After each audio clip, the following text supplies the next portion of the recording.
เป็นบ่ถ้าเป็นไปได้เนาะก็ถ้าเป็นแผ่นดินเดียวกันก็คือสิดีโอ้เพราะว่านี่ไปทางไปหน้าหนองขวัญนะเป็นทางที่เป็นดินแดงอยากได้บ่หนองขวัญอยากได้บ่อยากได้โอ้อยากได้ไปไว้หน้าแม่ถามนะว่าต้องเฮ็ดจังได๋เฮ็ดแนวใดบ่ขอ FC คนไทยก็แล้วคนไทยเรื่องตอบ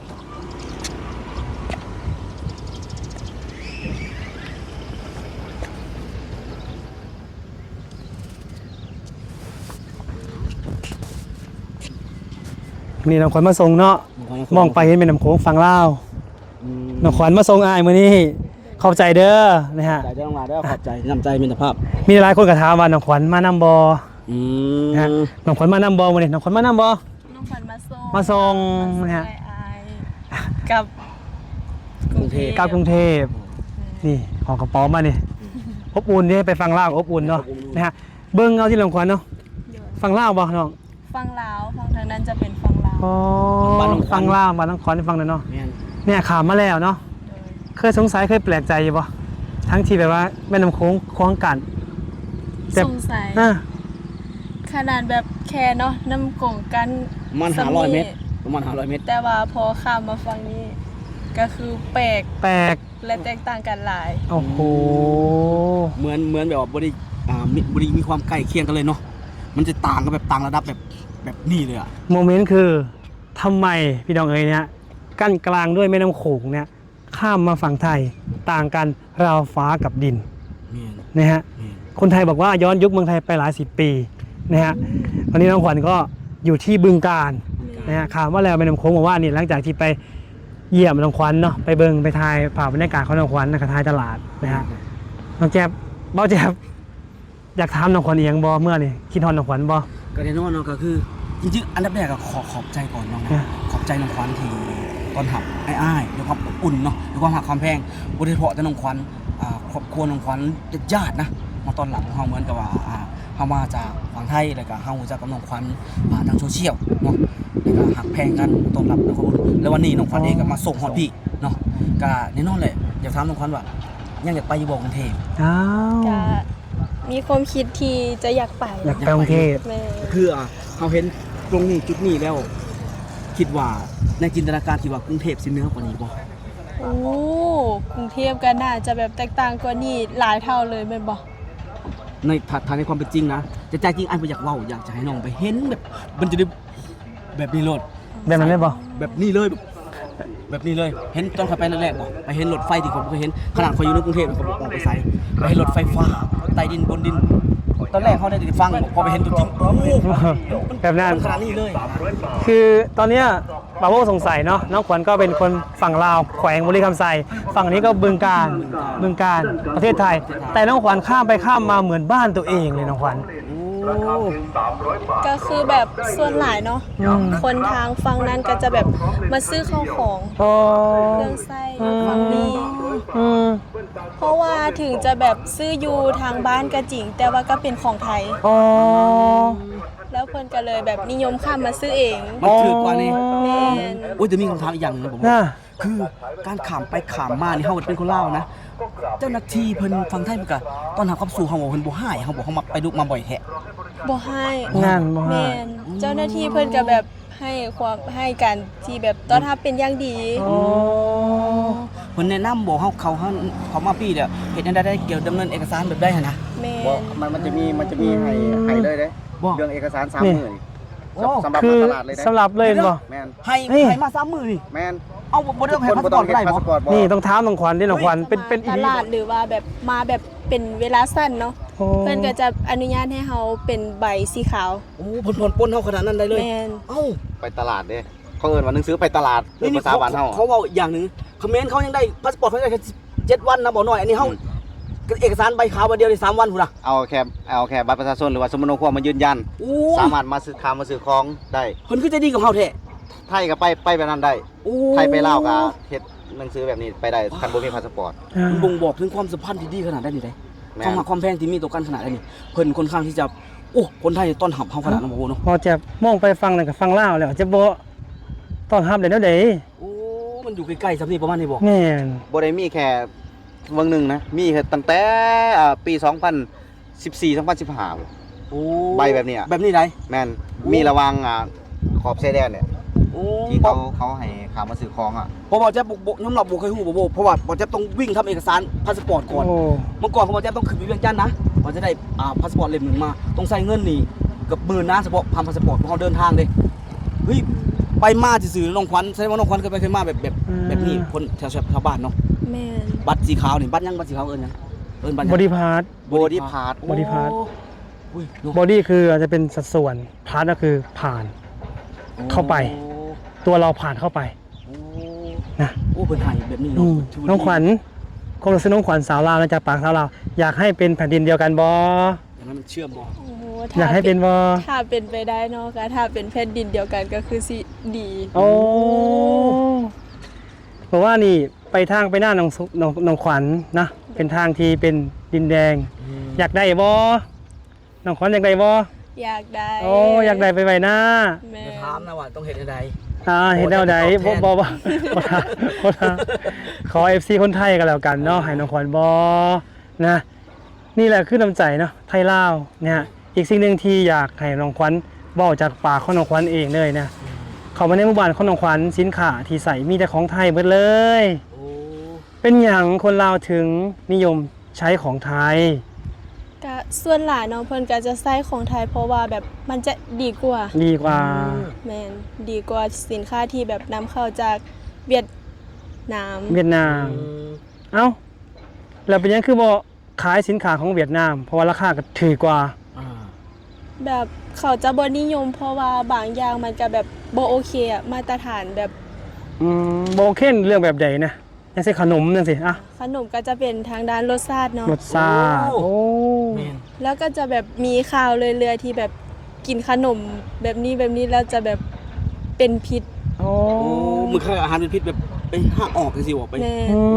บอกแบบนี้นะบอแจ๊บบ่แม่นน้องขวัญบอกเอาใจคนไทยบ่ บ่แล้ว เพราะว่ายืนอยู่ประเทศไทยเดี๋ยวนี้ย่านบ่ได้แนวใดคือบอกจังซัน มันก็คือความจริงเนาะเพราะ ความจริง ถ้าไผที่แบบตามข่าวเนาะก็จะเห็นแบบเรื่อยๆ เพราะว่าประเทศลาวก็แบบมีข่าวที่อาหารเป็นพิษแบบนี้หลาย เอาง่ายๆว่าเรื่องมันเกิดขึ้นจริงเนาะจะมาบอกให้ฟัง โอ้บ่โบเป็นเช่นนั้นเนาะ อ่า คำว่ามาตรฐานนี่สำคัญบ่น้อยสิย้ำตลอดนะคำว่ามาตรฐานนี่เองนะการที่ลดสเปคมันยังลงมาตรฐานมันต่ำลงเฮ็ดให้อาหารอาจจะบ่ได้คุณภาพ เอา คนที่กินก็เป็น เอาง่ายๆ คือเวียดนามนี่สร้างภาพพจน์ที่เสียย้อนเหตุผลส่วนโตวหรือว่าความโลภมาก ขนาดไข่ไก่หรือว่าข้าวสารเอาพลาสติกมาปลอมเป็นข้าวสารมาขายในช่วงหนึ่ง โอ้ อะ โห เวียดนามอะ มันก็เสียนะแบบนั้นน่ะ เอาพลาสติกนี่มาปลอมเป็นข้าวสาร เอาให้ ขาย ว่าซั่นบ่ แต่บริโภคไม่ได้ โอ้โห คือมาขายคือแบบตอนนั้นอ่ะตอนข้าวสารเวียดนาม ว่าซั่นบ่ ปลอมอ่ะ เหมือนหลอกขาย ข้าวสารสอบหนึ่ง300,000แต่เวียดนามขาย200,000อ่ะ โอ้ แต่เอามากินบ่ได้อ่ะ น่า คนลาวก็เลยเริ่มเปิด คือ เริ่มนายบอกว่าจะเป็นเส้นมามีมาม่าปลากระป๋องเส้นมาม่าเนี่ยเขาจะเอาแป้งเฮ็ดมันบอกแต่มันเอาพลาสติกมาปลอมขายอ่ะ อันนี้คือเรื่องราวที่ มันมีเหตุผลนะ เหตุผลบ่าวน้อยสู่เล่าสู่บ่าวแจ๊บฟังและน้องขวัญฟัง น้องขวัญตอนนี้ถือได้ว่ามีแรงงานลาวเนาะเหตุงานอยู่ประเทศไทย หลายสิบปีอาจบ่ได้กลับบ้านนี่น้องลาน้องอาจจะได้กลับบ่อยฟังไป แต่ให้งานเล่าเฮาน้ำตาไหลเมื่อขี่รถผ่านอยู่ทางพุ่นอยากมากกับมาบ่ได้พอเฮ็ดใดเงินภาพยังบ่พอ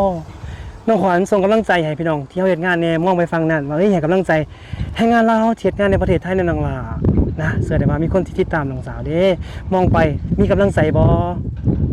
ก็ฝากเนาะเป็นกำลังใจให้พี่ๆที่เป็นแรงงานอยู่ทางฝั่งลาว ฝั่งไทย ฝั่งไท ฝั่ง ย ไทย ถ้าคิดฮอดบ้านเนาะ โดยคิดฮอดบ้านก็ นี่เบิ่งเอาเลยพี่น้องเอ้ยนะฮะนี่ อาจจะทดแทนได้เด้ แม่นผ่าน2ช่อง อาจจะทดแทนได้นะฮะเชื่อได้ว่ายังตัวบาโบเองกับคิดฮอดบ้านเด้ใจจดใจจ่อสงกรานต์อยากจะมาหาพ่อกับแม่ปีใหม่อยากจะมาหาพ่อกับแม่ เห็นเบาแจ๊บกลับบ้านมาได้โอ้ย อยากมานำเด้อิจฉาเด้เห็นน้องขวัญยืนอยู่ตรงนี้เสาไปยืนกลับ อิจฉาน้องขวัญเด้แต่ด้วยความที่ฐานะและการงานที่เฮาต้องทุกคนต้องสู่ยังเบาหน่อยก็มีเงินแสนกลับบ้านไป เพียงพอแล้ว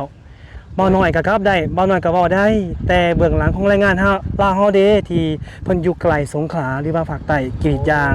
น้ำตาไหลบางเทื่อเห็นน้องขวัญนี่อิจฉาน้องขวัญนะอาจจะบ่ได้สร้างน้องขวัญนะฮะ แต่ทดแทนได้เมื่อเบิ่งคลิปวิดีโอน้องขวัญมื้อนี้น้องขวัญมาส่งแล้วขามโค้งไปฟังลาวนะฮะเชื่อได้ว่าเบาเองคนแขวงจำปาสักแต่นี่คือฟังลาวก็ทดแทนได้ดี แทนได้ ส่งกำลังใจให้งานลาวเฮาด้วยน้องขวัญนะฮะสู่ฝันเนาะอย่างนี้ของกระเป๋าไปนี่ นอนหอบความฝัน น้องขวัญเห็นแล้วน้องขวัญคิดว่าซึ้งบ่น้ำใจที่เฮาเตรียมไปจังซี่นี่แหละที่พึ่งหนึ่งเดียวคือประเทศไทย แม่ อย่างไรดิน อยากได้ดิน กลับมาไทย เมือง ก็คือประเทศไทย อยากได้เมียก็ต้องมาเมืองไทย อ่ะ คือผู้นี้นี่อยากได้เมีย อ่ะ หาเงินแต่งเมีย ประเทศไทย ต้องประเทศไทย อ่ะกับเมียคนลาวกันนี่ทำไมคือมาได้อยู่ประเทศไทย คือ นี่ เอาง่ายๆ แผ่ ซะ นดินไทยมีบุญคุณกับอ้ายขนาด นั่นไง อยากได้ที่ดินก็มาประเทศไทย อยากได้บ้านก็มาประเทศไทย อยากได้รถก็มาประเทศไทย แม้กระทั่งเว็บร้อยมอเตอร์ไซค์อ่ะยังมาประเทศไทย แม่ ตอนนี้อยากได้เมียก็มาประเทศไทย นี่แหละสิ่งที่คนลาวสำนึกบุญคุณแล้วก็บ่เคยทรยศแผ่นดินไทย เพราะว่า นั่น ทุกอย่างอ่ะ มันได้จากที่นี่เนาะ มันบ่พ้นไทยอ่ะ มันจริงๆ แม้แต่ดินจีดินบล็อกก้อนเดียวอ่ะต้องนึกถึงประเทศไทยอ่ะ โอ้ เพราะว่า อืม ความรู้อย่างเราบ่สามารถที่จะหาเงินเดือนที่จะต่อยอดให้เฮาได้ถามว่าหาเงินเดือนพอเลี้ยงปลาเลี้ยงทองได้มันจะบ่เห็นแก่โตไปบ่คือบางคนว่าโอ้ยเฮ็ดงานอยู่ลาวก็พอได้กินแล้วพอได้อยู่มันจะบ่เห็นแก่โตแน่บ่เจ้าบ่อยากให้พ่อแม่ได้ดีกว่านี้บ่เจ้าอยากอยู่พอสำนานบ่ แม่น เห็นบ่อย่างเช่นคนที่ว่า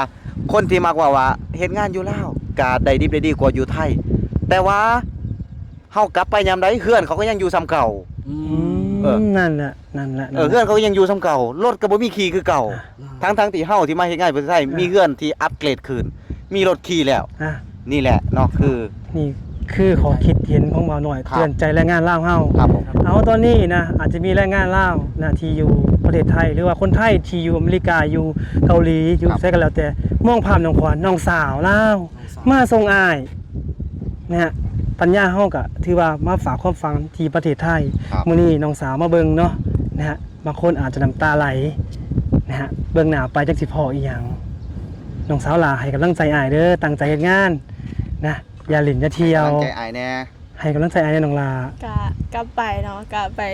ตั้งใจเฮ็ดงาน โอ้โห สู่งาน ให้ประสบผลสำเร็จให้ได้ดังใจที่หวัง นะ ขอบใจน้องลาก็คืออ้ายกาขอบใจที่น้องไปว่ามีน้ำใจมาส่งเนาะมีมาส่งอ้ายแล้วก็มาให้กำลังใจโดยเฉพาะแต่อ้ายเนาะหลายคนก็อาจจะได้กำลังใจนำอ้ายก็ขอบใจหลายอันนี้คือน้ำใจของน้องสาวเนาะที่เฮาไปหาแล้วเพิ่นก็มาส่งเฮาฮอดฝั่งนี้ก็น้องก็เช่นกันเนาะอยู่ฝั่งนั้นก็ขอให้สุขภาพร่างกายแข็งแรงเนาะรักษาตนรักษาตัวแล้วก็ฮักพ่อฮักแม่หลายๆเนาะเฮ็ดในสิ่งที่ตัวเองฝันไว้เนาะขอให้สมหวังทุกประการเช่นกันทุกคนเนาะ โดย ฝากเป็นกำลังใจเนาะท่านผู้ชมครับ อันนี้คือโมเมนต์ของแรงงานลาวเนี่ยจะเป็นแบบนี้นะฮะนี่คือของกระเป๋าไปนะฮะอาจจะไม่มีอาจจะมีกระติบเข่าอาจจะมีของเหนียวเสื้อผ้าเก่าๆเนี่ย แม่นครับ อันนี้น้องสาวมาส่ง ครับ น้องสาวกับเพิ่งอายหวังอายไปหาเงิน เป็นความหวังของครอบครัว เป็นความหวังของพ่อแม่นะฮะอาจจะมีหลายคนที่ภาพนี้อาจจะตรงใจกับเขาคือกับเฮาเด้ ครับผม นะพี่น้องแรงงานลาวที่เบิ่งอยู่ตอนนี้นะฮะคนไทยที่อยู่เกาหลีเนี่ยอาจจะสงสารเฮาอาจจะมองเห็นความตั้งใจของเฮา ครับแม่ นะฮะ อันนี้ภาพเรานี่ก็บางทีหลายคนก็มีนะแต่อาจจะไม่ได้มีโอกาสถ่ายทอดให้เห็น แต่มันอาจจะโมเมนต์เดียวกันมีบ่บอกเนาะคือความตั้งใจแบบที่สุดแหละเฮามาเมืองไทยเลย คือฝากความหวังไปกับฝั่งไทยกันแล้วกันเด้อน้องสาวมื้อนี้ดีใจหลายเด้กลับเองผู้เดียวได้บ่ ได้ มา3มา4กลับผู้เดียว แม่น นะฮะมาส่งผู้ชายน้องสาวกลับผู้เดียวตัวคนเดียวนะฮะข้ามโค้งไประวังเด้อน้องหล่านะจังได๋ก็แล้วแต่สิ่งที่อันตรายอย่าไปเสือคนที่เขาหวังนะผลประโยชน์กับเฮาเนาะอาสิไปเดี๋ยวเด้เนาะ ไปเด้อมานะไป อาสิไปเดี๋ยวเด้อ เดินทางปลอดภัยเด้อ บ๊ายบายน้องบ๊ายบาย ทางปลอดภัย ไปเดี๋ยวเด้อ ผมก็อยากปลอดภัยเด้อ ท่านผู้ชมสู่ฝันต่อมาจับไปเฮา ไป